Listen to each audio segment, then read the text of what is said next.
Class 7, Civics chapter number 2, Role of the government in health. সরকারের কি কাজ আছে আমাদের হেলথ বা স্বাস্থ্য রিলেটেড সার্ভিসেস বা দেখাশোনার জন্য সরকার কি করেছে বা কি করবে আরো আগে কি ছিল এখন কেমন হয়েছে. So let us see the important points. Number 1, in a democracy, people expect the government to work for their welfare. This could be through the provision of various aspects, including health. তা বলছে আমাদের তো একটা democracy মানে গণতন্ত্র, যেখানে মানুষ vote দিয়ে তাদের সরকারকে, তাদের রিপ্রেজেন্টেটিভ যেটা বলি আমরা, চুজ করে. কেন করে? যে না, এদেরকে চুজ করলে এরা আমাদের জন্য ভালো কাজ করবে. তা মানুষ ভাবে যে বিভিন্নভাবে প্রভিশনস মানে খাওয়া দাওয়া, রাস্তাঘাট, তারপরে এই যে এখানে হেলথে কথা বলছে, এই সমস্ত সার্ভিসেসগুলো সরকার থেকে প্রোভাইড করাবে, সেটাও আমরা কিন্তু এক্সপেক্ট করি. Number 2, the health has many dimensions. Dimensions মানে অনেক দিক আছে. হেলথটা কিন্তু একটা ওয়ার্ড, অনেক ভাগ আছে. One dimension is our ability to remain free of illness and injuries. ता एकटा दिख होच्छे कि भाई हम लोग स्वस्थ रहेंगे बिना किसी बीमारी का और चोट का. चोटफाट लगाबो ना, कोनो रोग बाला आमादेर ढुकते देबो ना. Apart from the disease, we need to think of other factors that affect our health, such as clean drinking water, pollution-free environment, cleanliness around us. तो ডিজিজ के अलावा रोग बीमारी বাদ দিয়ে আর কি কি আমাদের দেখতে হবে ভাই? পরিষ্কার খাবার জল আছে কিনা, পলিউশন নেই তো, ওই आसपास साफ सफाई है कि नहीं. कहना একটা জিনিস ভেবে রাখবে, हम लोग कितना भी दवाई खा लें, कुछ भी कर लें, लेकिन अगर पानी साफ ना हो, पॉल्यूशन ज्यादा हो, तो क्या हम लोग डिजीज फ्री होंगे? नहीं होंगे. আমরা কোনো সময় আমরা সুস্থ থাকতে পারবো না যদি এগুলো নোংরা হয়. It is also not considered healthy to be dull, inactive, anxious or scared for long stretches of time. মানে হচ্ছে যদি অনেকক্ষণ পর্যন্ত, একদিন দুদিন বা এক মাস দু মাস এক বছর, बहुत दिनों तक अगर हम डल है, झिमी झिमी आची, एनर्जी नहीं है शरीर में, एंशियस, मन में थोड़ा सा जिज्ञासा डर सा है, घबराहट है, এটাও কিন্তু ঠিক নয়. যদি এরকম হচ্ছে তার মানে আনহেলদি লোকটা. We all need to be without mental strain. हम लोग के दिमाग में प्रेशर नहीं होना चाहिए. माथा যেন फ्रेश থাকে, एक्टिव থাকে, टेंशन फ्री থাকে. India has the largest number of medical colleges in the world and is among the largest producer of doctors. তা ইন্ডিয়া কিন্তু পৃথিবীর মধ্যে সবথেকে বড় এমন দেশ যেখানে সবথেকে বেশি মেডিকেল কলেজ আছে এবং সবথেকে বেশি ডাক্তার কিন্তু আমাদের ইন্ডিয়া থেকেই তৈরি হয়.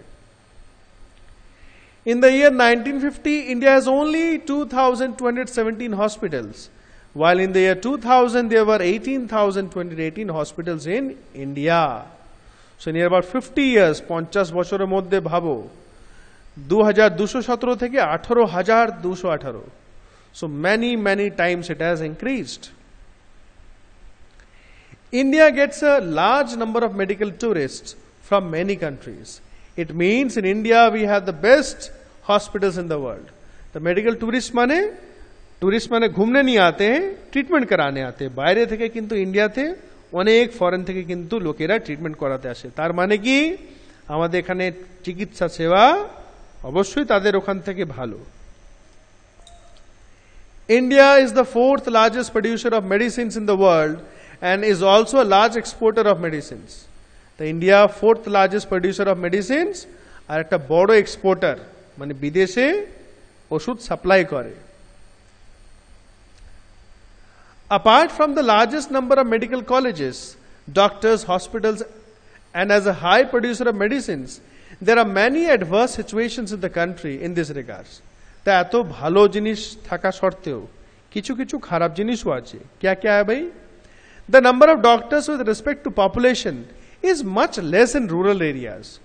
तो रूरल एरियाज मीन्स ग्राम्य इलाका, गांव जो इलाका है वहां पर लोगों के हिसाब से डॉक्टर कम है, लोग बेशी doctor come. About 5 lakh people die from the tuberculosis every year. Almost 2 million cases of malaria reported every year.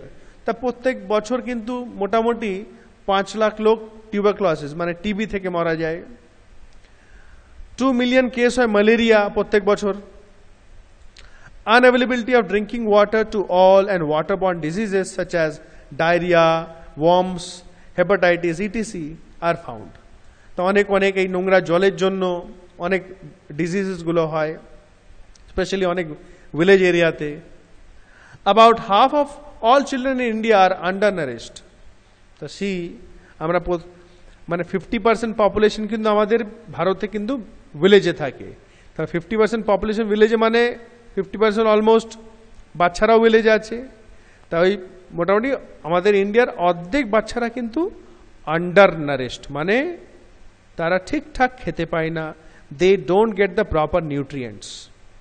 ঠিক খেতে পায় না বলি তো তাদের শরীরে নিউট্রিয়েন্টসের অভাব হয়ে যায়, অনেক রকম ডিজিজে তারা সাফার করে। তোমরা সায়েন্সে পড়েছো রিকেটস, একটা টেবিল ছিল মনে পড়ছে, সেখানে রিকেটস, রেবিজ ছবি দেওয়া ছিল ওখানে। সেগুলো কিন্তু এই জন্যই হয়। Various health care facilities can be divided into 2 categories. The health facility দুটো ভাগে আছে, পাবলিক হেলথ সার্ভিসেস আর একটা হচ্ছে private health facilities. Public health services are run by governments both in urban and rural areas. The government has established these hospitals and health centers in order to provide health care to all citizens. The public money হচ্ছে সরকার, এগুলো সরকার setting করে, এগুলো তৈরি করে hospital টসপিটাল, ঠিক আছে, যাতে সব জায়গায় শহরেও থাকে গ্রামেও থাকে, যাতে সব সিটিজেন্সরা সব নাগরিকরা ফ্যাসিলিটিটা পায়। These hospitals provide healthcare services either free or at a low cost so that even the poor can seek treatment. তো এই হসপিটালসগুলো মানে সরকারি হসপিটাল, এখানে বেশিরভাগ ফ্রিতে থাকে বা কিছু কিছু খুবই কম পয়সাতে কিছু হয় কাজ, যাতে গরিব থেকে গরিব লোক এখানে চিকিৎসা ট্রিটমেন্ট পায়। The healthcare services provided by the doctors from their own resources are called private health facilities. তখন যখন ডাক্তাররা নিজের রিসোর্সেস মানে ডাক্তারের নিজের চেম্বার, নিজের ক্লিনিক, নিজের নার্স, তারা নিজে থেকে তাদেরকে পেমেন্ট করে, তারা নিজেই ওষুধপত্র কিনে, নিজেই সব মেশিনপত্র কিনে তারা ট্রিটমেন্ট করে, সেটা বলা হচ্ছে প্রাইভেট হেলথ ফ্যাসিলিটিস।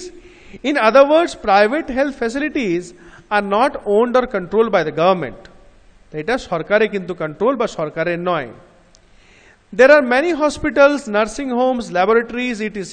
তো অনেক হাসপাতাল আছে, নার্সিং হোম আছে, ল্যাবরেটরিজ মানে যেখানে ব্লাড টেস্ট এইসব টেস্ট হয়, that are being run by the private health provider, যেগুলো বেসরকারি। There are large companies that run hospitals and some are engaged in manufacturing and selling medicines. তো অনেক বড় বড় কোম্পানিও আছে যারা ওষুধ তৈরিও করে, তাদের হসপিটালও আছে, দুটোই কাজ করে। Number 12, a wide range of private health facilities exist in our country. A large number of doctors run their own private clinics. তা বলছে আমাদের অনেক ভ্যারাইটিস আছে, প্রাইভেটে কিন্তু অনেক ভ্যারাইটি, ছোট হসপিটাল থেকে, নার্সিং হোম থেকে নিয়ে, চেম্বার থেকে নিয়ে বড় বড় হসপিটাল আছে। আর এখানে সব ডাক্তাররা নিজে নিজে প্রাইভেট ক্লিনিকও, যেটা চেম্বার বলি, সেগুলো চালায়। Registered medical practitioners RMPs are found in the rural areas.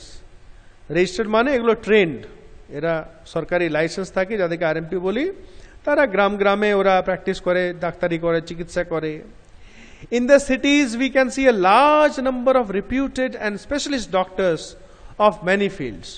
শহরে বড় বড় হাসপাতালে, চেম্বারে আমরা দেখব কত সব নাম করা স্পেশালিস্ট ডাক্তারগুলো। ম্যানি ফিল্ডস মানে কেউ হার্টে, কেউ লাংসে, কেউ মেডিসিন, এইভাবে থাকে। Adequate health care is not available to all in the country. এবার adequate মানে সাফিসিয়েন্ট, সাফিসিয়েন্ট কিন্তু হেলথ কেয়ার কিন্তু সবাই কিন্তু দেশে পাচ্ছে না। About 80% of the population cannot afford all the medicines. It means only 20% people are capable to afford the cost of medical facilities. তাহলে 80% আমাদের দেশে জনসংখ্যা ওষুধে মানে ওষুধও কিনতে পায় না ঠিক মতন, আর 20% পিপল আছে যারা এই ওষুধপত্র মেডিকেল ফ্যাসিলিটিস তারা অ্যাভেল করতে পারে। So can you think now, মানে 80% কিন্তু টোটাল পপুলেশন এরা ডিপেন্ডেন্ট কিন্তু পুরো পাবলিক হেলথে, পুরোপুরি 80% পপুলেশন কিন্তু এরা ডিপেন্ডেন্ট অন গভর্নমেন্ট, সরকারি হসপিটালে। The poor people are totally dependent on the public or government health care services. The healthcare situation of most people in a country is not good for the poor and the disadvantaged citizens.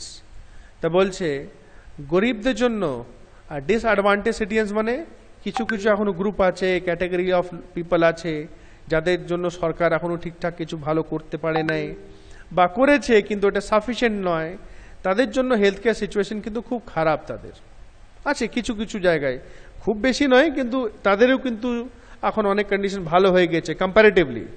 20-50 বছর আগে যে অবস্থা ছিল সেখান থেকে তো অনেক ভালো হয়েছে, কিন্তু আরও ভালো হওয়া দরকার।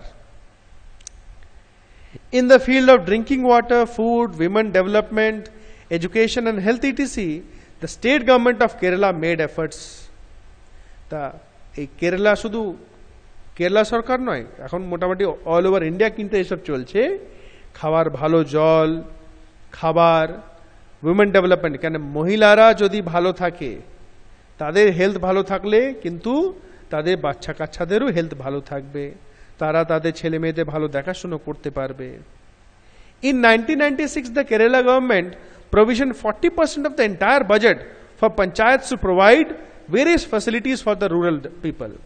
তা 1996 সালে টোটাল মানে একটা রাজ্যে স্টেটের বছরে বছরে একটা বাজেট তৈরি হয় যে কত টাকা কিসে কিসে খরচা করবে, তা 40% কিন্তু গ্রামের ডেভেলপমেন্টের জন্য ওরা খরচা করার জন্য অ্যালট করেছিল।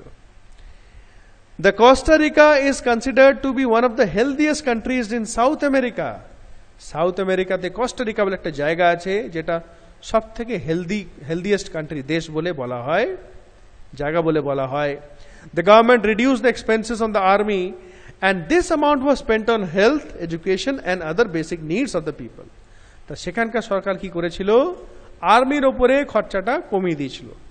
আর্মির ওপরে প্রচুর খরচা হয়, এক একটা গুলি কত টাকা দাম, এক একটা ট্যাঙ্ক, একটা বন্দুক কত টাকা দাম, কত মিসাইল, জ্যাকেটস, জামা, হেলিকপ্টার, এরোপ্লেন, প্রচুর খরচা। তো ওখানে ওইটা কমিয়ে দিয়ে হেলথ, পড়াশোনার জন্য আর বেসিক মানুষ যা দরকার খাবার দাবার জল ওদের উপরে খরচা করছিল। The Costa Rica government provides safe drinking water, sanitation, nutrition and housing. এই সমস্ত জিনিস কিন্তু ফ্যাসিলিটি সব লোকদেরকে প্রোভাইড করায় সরকারি। কিন্তু health education is also considered very important and knowledge about health is an essential part of education at all level. তাহলে হেলথ এডুকেশন মানে স্বাস্থ্য শিক্ষা, হেলথ को लेके पढ़ाई लिखाई এবং হেলথ নিয়ে বাচ্চাদেরকে এডুকেট করা, তাদের মধ্যে সিলেবাস আছে যে ঠিক প্রত্যেকটা লেভেলে কিন্তু বাচ্চাদেরকে হেলথ নিয়ে এডুকেট করা হয়, उनको पढ़ाया जाता है, सिखाया जाता है। Some important terms and definitions are here, এগুলো লিখে নেবে। এখানে একটা ওপিডিটা বলি, OPD stands for out patient department where people are first brought in and treated in a hospital without being admitted to any special ward. তো OPD কি হচ্ছে, যেখানে পেশেন্টরা আসে এবং হসপিটালে না নিয়ে গিয়েই কিন্তু ওইখানটাই ওদের ট্রিটমেন্টটা হয়, একটা স্পেশাল ওয়ার্ড থাকে। लिविंग स्टैंडर्ड माने ओवरऑल लिविंग स्टेटस, कैसे कोई इंसान रहता है, खाना पीना कैसा है, ड्रेस कैसा है ना, उसी से तो स्टेटस मालूम चलता है। বাকিগুলো তো ডিসকাস করা হয়ে গেছে। Communicable diseases you have learned in science, এগুলো হচ্ছে जो एक से दूसरे में फैलता है, one person to another transfer হয়। So all of you are going to write these points properly, neatly, read and revise this also and read the chapter also properly.